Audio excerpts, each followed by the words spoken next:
Alright, this is Nick Short and recording for the NanoVNA data collection experiment. So, going through the NanoVNA, you had to initially calibrate it directly from the computer using the through connector, the load connector, the port 2 load connector, the open connector, and the short connector.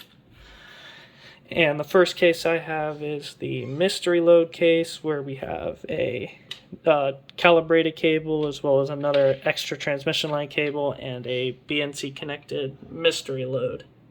Now, using the color code for this resistor, we have a 300 ohm resistor with a 5% tolerance. It ranges from 285 ohms to 315 ohms.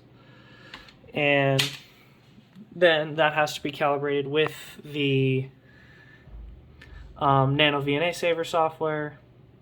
So when we're looking at the half wave and quarter wave frequency of this instance at 349.8 megahertz,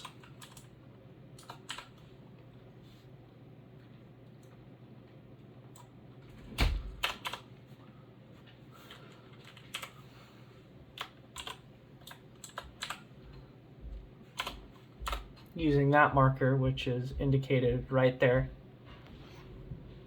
along there, as well as the quarter wave frequency, which is 174.9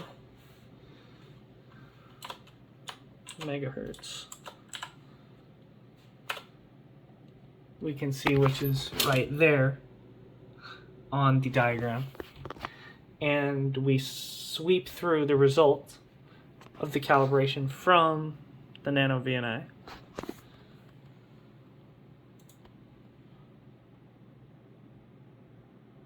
And we get this resulting graph.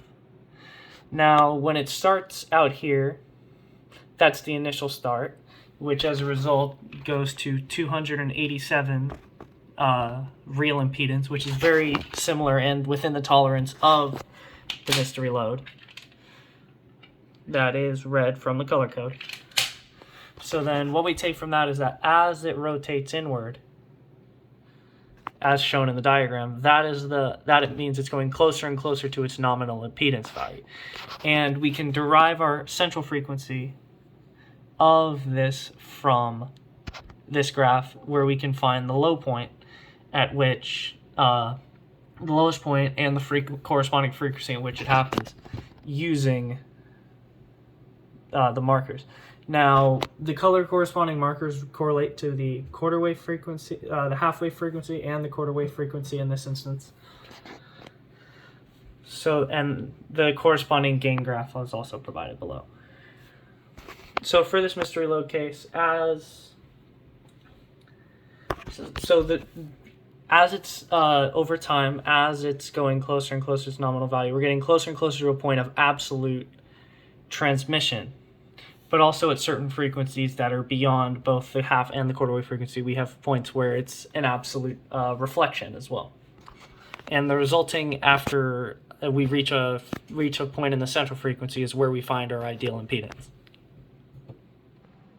Another way of setting this up is in a short stub configuration, with a shorted connector at the end connected to a load cable.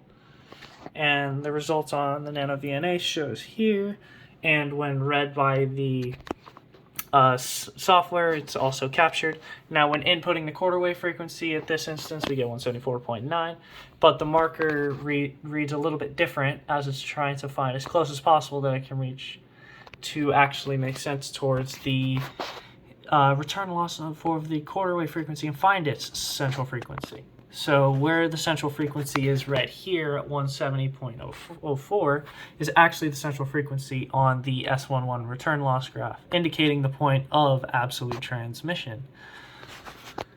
And all these things were connected, as said, I'm sure, using the BNCT connector here and connected directly into here, with the same calibration setup as used before. And this is the short stub reaction is due to the fact that at the quarter wave frequency, the short end acts like an open, the short stub acts like an open and results in there being the quarter wave frequency as the central frequency.